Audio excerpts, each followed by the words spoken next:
Hi, my name's Jozak. You may know me from the recent Skywatcher series, where myself, among other folks like Barber, gave testimony about our experiences in covert and compartmented programs. That was last year, August. I gave testimony in that video where I described my first-hand experience with non-human intelligence and the affiliated technology. Today is October 13th, 2025, and to date, no one from Congress has contacted me. So, I figured I'd like to tell my own story this time. Instead of going on big shows where everyone's trying to control a narrative and present their own flavor of the same pie, I think it's time we have an honest conversation about what's actually going on. And the truth is, it's not easy to explain. In fact, I'm not even sure if I know how to exactly explain it, but here's the basics. If you watch the Skywatcher series, you saw me claim that I was in a psionic exploitation program between the years of 2005 and 2010. And if you're looking at me and trying to do the age comparison, then you're right. I'm age 30. In 2005 and 2010, I was ages 9 and 14. This is one of the difficult things that we're going to have to navigate if we desire disclosure as a nation. There are very uncomfortable truths regarding the past programmatic nature of the program itself. And quite frankly, I didn't ask for any of this. I was scouted within the school system through the Gifted and Talented Education Network. In 2005, I began a relationship with a psychologist who would come into my school district, and I would begin to become separated from the rest of my classmates. This continued on, a relationship where my parents were not fully given the truth of why I was seeing a psychologist or why the school district was recommending that I would see them after hours. But this relationship progressed for a few years. What was happening during that time was that I was progressing through the outer areas of a psionic recruitment program that, to my knowledge, has been running throughout the United States for some time. You don't have to look too far to look back at Gifted and Talented Education Initiatives, as well as TAG, Talented and Gifted Initiatives as well. The problem being is not all of that is bad. However, for those that are familiar with how intelligence operations work, they work covertly. They work through channels that carry plausible deniability. And that was the nature of what happened to me.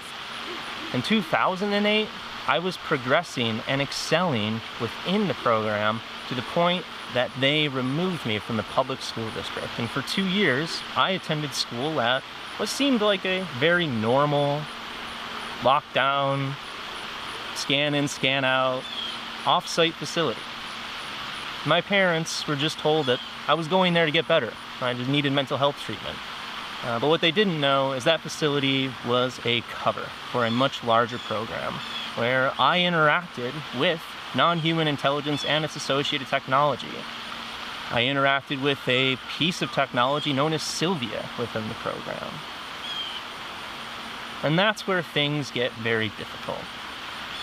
Up to this point, the conversation within the Disclosure Network has been solely focused on the nuts and bolts characteristics, the UAP, the tech, the flying saucers, and everything else imaginable in the materialistic sense. But there's a big missing link in how we navigate this, and that missing link is consciousness.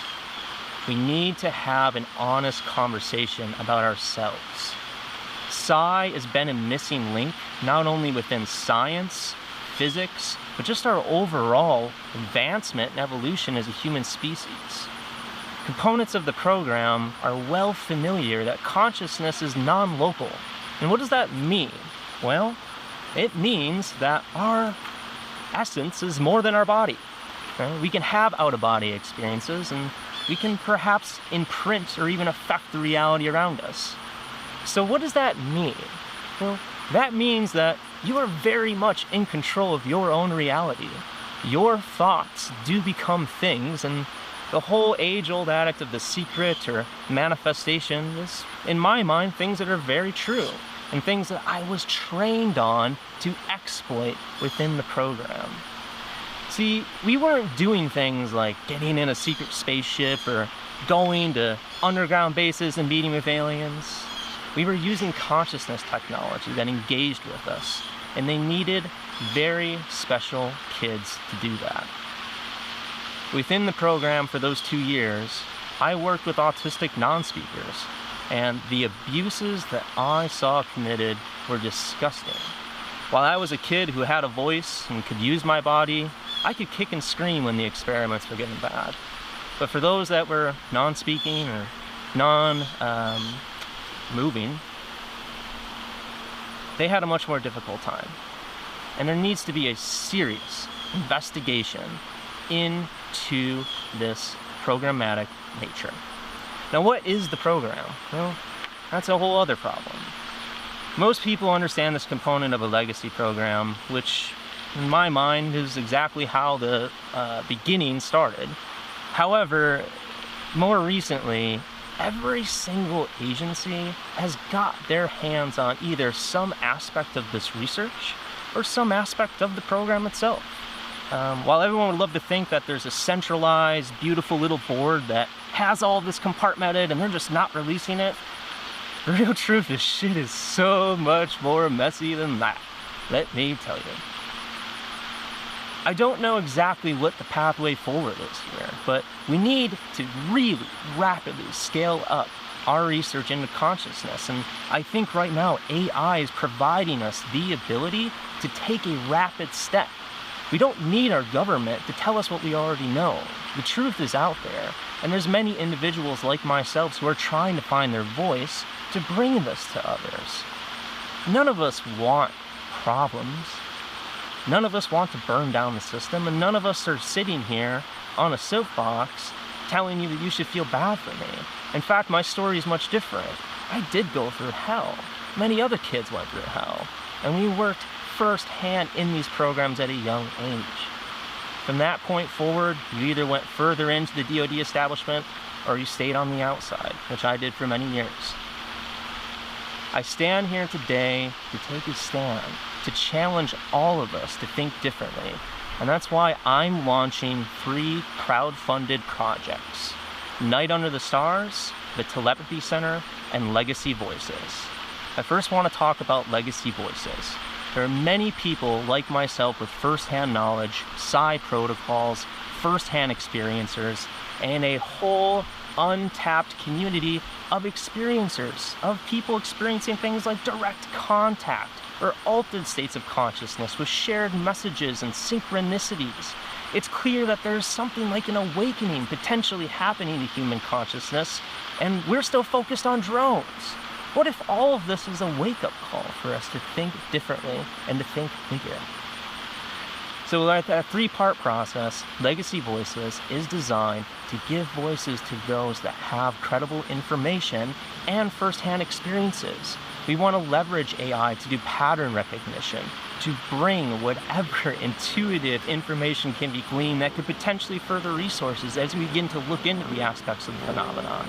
It's not just consciousness, it's not just nuts and bolts, and frankly, it's not just plasma. It's all of it at the same time. I think we're potentially evolving. Maybe we're at the techno-singularity. Maybe that this is a dimensional shift in nature that we are experiencing, and all of this is like a mismatch of thoughts as we navigate this bumpy journey together.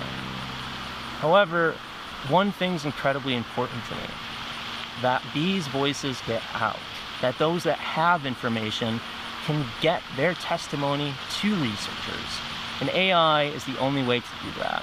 So we're proposing an online platform that uses webcam capabilities to scale and ingest testimonies from both experiencers as well as those that have first-hand information and feel comfortable sharing that. More to find on the links below. Beyond that, I'm launching an experiential series called Night Under the Stars, where you can come and experience exactly what happened at Esalen Institute last year, where Ross Coulthart gave testimony of my experience where blue orbs came and interacted with us. I'm not doing this to further UAP research. I'm doing this to further research within ourselves. I think if we all open our hearts and explore meditative practices, the phenomena seems to engage with us. Well, what does that mean? I don't know, but we should be looking there together. We should be bringing sensors. Maybe we don't need a masculine militaristic edge trying to control what is the next leap for humanity. Maybe we should take a different approach and ask the phenomena, what's going on here?